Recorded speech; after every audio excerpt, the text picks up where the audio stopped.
You. What up? All right. We got another one from Norm Macdonald. Another one from Norm Macdonald on Dennis Miller Live. Another one of his appearances on Dennis Miller Live. Yeah. Norm on late night. Norm could have been like a host. He could have had his own late night show. You know, I could have saw Norm, having his own, late night show. You know what I'm saying? He'll open up, opening monologue would just be like his weekend update. Just be roasting different people. And then just get into the, interviewing his guest or whatever. I can see that. I could have saw that. Man. But yeah, he's on Dennis Miller Live again. Let's check it out. Here we go. Luckily, we have the good taste to bring tonight's guest back. Every season, he is as uncensored a wit as they come. His new sitcom, The Norm Show, is on ABC Wednesdays at 9:30. The Norm Please Show. welcome George Wendt, ladies and gentlemen. The Norm Show. They thought they were getting... Georgie Wendt. Norm got on the J's. He got on the 12s. Norby. How you doing, man? How are you? I'm all right. How's it going? Year in, year out, my favorite guest. All right, you're a good man. Because you have no inner barometer of how far to go. Well, no, because it's HBO. I like to be dirty, and it's fun. You know what you are? You're like a profane child. That's how I think of you, because you always say, I like to be dirty. Then you go up on this Pynchon-esque cock rant for like 3 minutes. Yeah, cocks are ugly, and Joe Campbell's a cock, and you're always shuffling your feet. What are you nervous about? You're a star, for Christ's sake. How's that sitcom world? Is that hell, or do you like that over there? It's not a lot of fun, but, it's good to do. No, it's not on Ohlmeyer's. Has Ohlmeyer sent you a congratulatory telegram, or what word am I looking for there? Ohlmeyer, I haven't heard any missive, I think. Who's the Ohlmeyer at your network? This lady, Jamie Tarsus. She think you're funny? Yeah. Ohlmeyer's not even there anymore, isn't it? Isn't one of his last official duties to whack you? Yeah. He took off, and they got this other guy, I think it's maybe Sammy Sosa. Scott Sassa. Scott Sassa.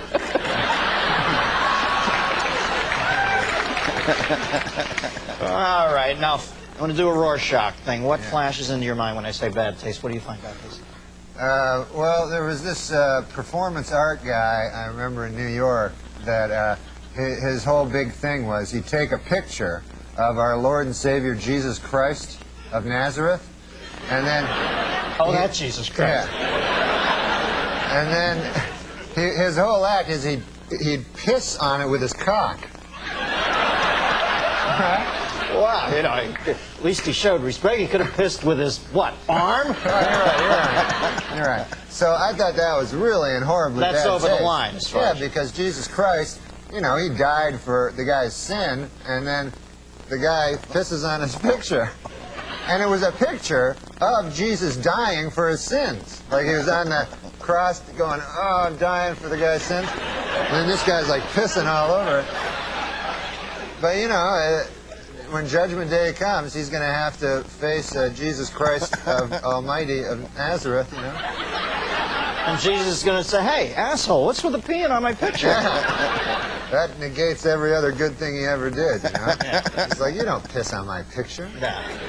You don't want to come up to the gates of heaven, God's leaning there with a nunchuck strapped around his neck, How do you go, I'll have some performance art for you while the fucking devil shoves some coal up your ass.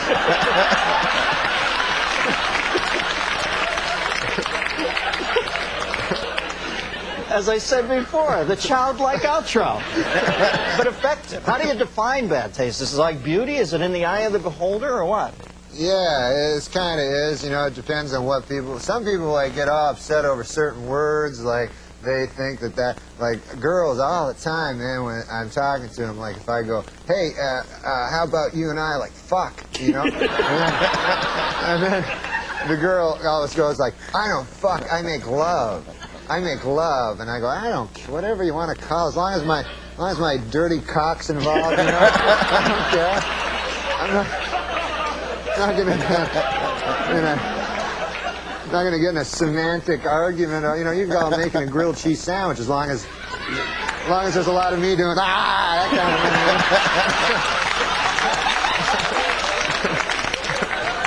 thing. Now, what's the earliest into a hitting on a woman that you've ever said, "I want to fuck you"?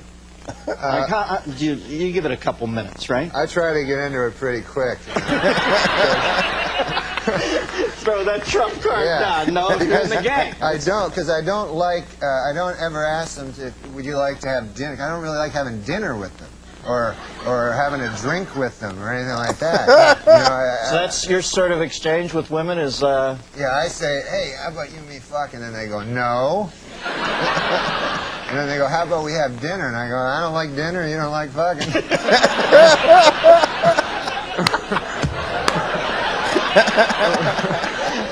So it's a pretty basic thing you have. Kind of a basic exchange. I'm not good with girls. When do you remember first being cognizant of bad taste? You know, because when you're a little kid, everything's kind of funny. You know, like farting is explosively funny. Right. When do you remember first being able to differentiate between bad taste and good taste? I know when you're a kid, you'll say anything. Like, I don't remember much, but I have a little boy, you know, a sweet little boy. You have a son? Yeah, he's a Norm, good boy. I didn't know that. You didn't know that? Yeah. Ah, you want to say hey to him? Yeah, hey, well, you he better can't watch this this. show.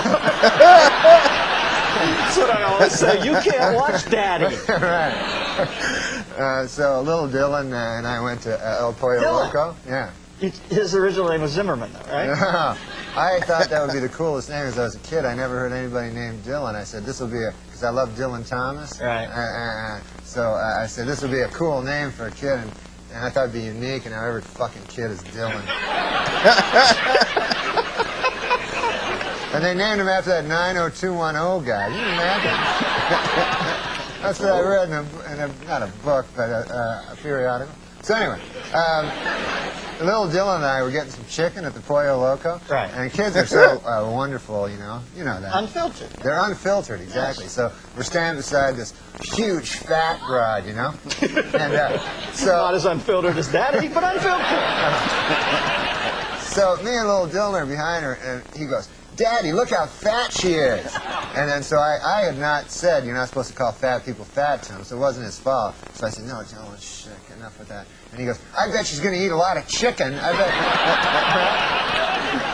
And it was really funny because everybody was looking at her. And then right at that moment, the guy goes, "Yes, ma'am, what would you like?" And she was like, "I'll have 2 pieces of chicken."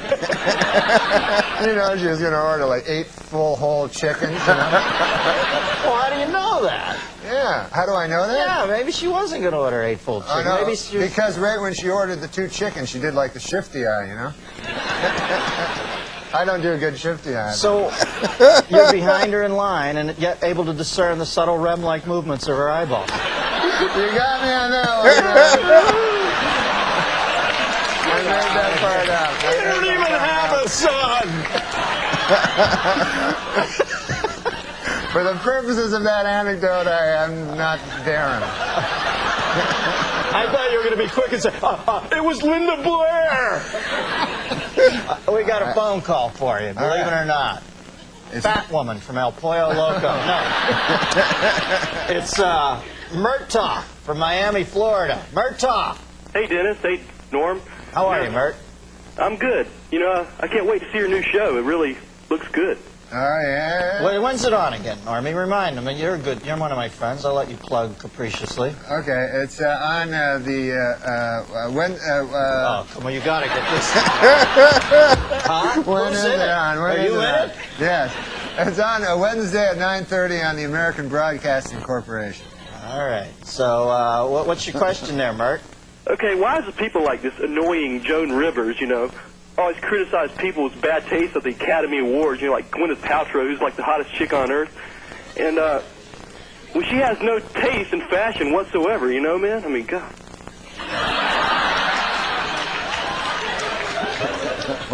I don't. You know what? I feel awkward here because I met Joan Rivers once, and she was so nice to me and so funny. But I agree with him to some extent when she gets like lays into Kathy Bates and say, Kathy Bates never did anything wrong by her. And I just think there's that slight tinge of desperation in Joan sometimes nowadays. You know, that she'll say anything, and that kind of.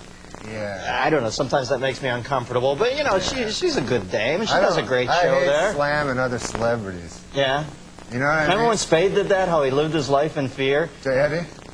Well, to Eddie, you know, to Eddie specifically, but Spade used to do that Hollywood moment. Spade, he's a great guy. He's one of our best friends, but he was always scared shitless because he made his whole thing out there just trashing people, and they would get pissed and call him, and he was always like living in fear. He never goes to Hollywood parties because he's afraid somebody's going to kick his little Sputnik ass. You know? Right, because everybody he insults is like 2.5 feet taller than him. Now, Norm, have you ever done anything in your long and storied career that you consider specifically to be in bad taste as you look back on it? Maybe at the time you thought it was a good play, but you look back on it and you think that was in bad taste. Well, sometimes, like in stand-up, I'll do jokes that are like one time I was doing this thing in San Francisco, and they were all gay people in the audience. They told me, so I figured I'll do. In San Francisco? Yeah. No. So I figured I'd do stuff about gay people so that they could relate to it. Yeah, it's warm up.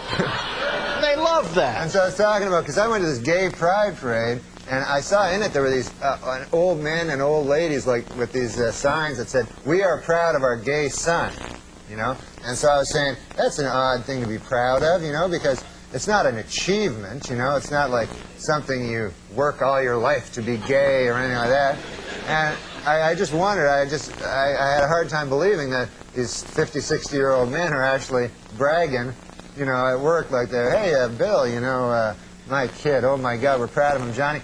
He graduated from Harvard, you know, first in his class, you know what I mean? Now he's articling over at a law firm, and, oh yeah, he loves cock." You know? This kid, he can't get enough cock in his mouth, his ass, this kid's always cock. I got a picture of the boy here sucking another man's cock. I want to show it to you.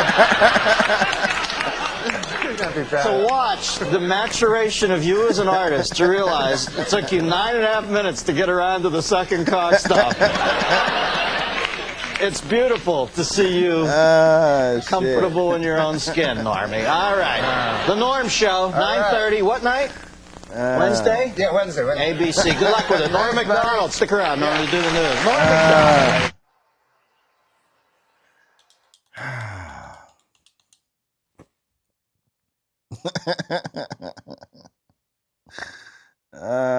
Norm Macdonald. The Norm Show. The Norm Show. I have not seen The Norm Show. I don't think I've seen an episode of The Norm Show. I don't believe. I think maybe like clips here and there. Like is there like a streaming service that has the full Norm Show? Norm said it came on American Broadcasting Company, ABC. Where can you stream ABC? Isn't that like Disney? Disney has Norm. Or maybe there's like it's on the YouTube or something. I don't know. But yeah, Norm, I mean, it seemed like Norm was like uncomfortable promoting, you know, himself. You know what I'm saying? It seemed like he was he did if at first it seemed like he didn't know the company, he didn't know the network, he didn't know what day it came on at the time.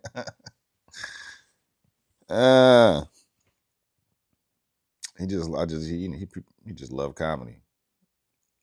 He just loved comedy. Oh man. Norm.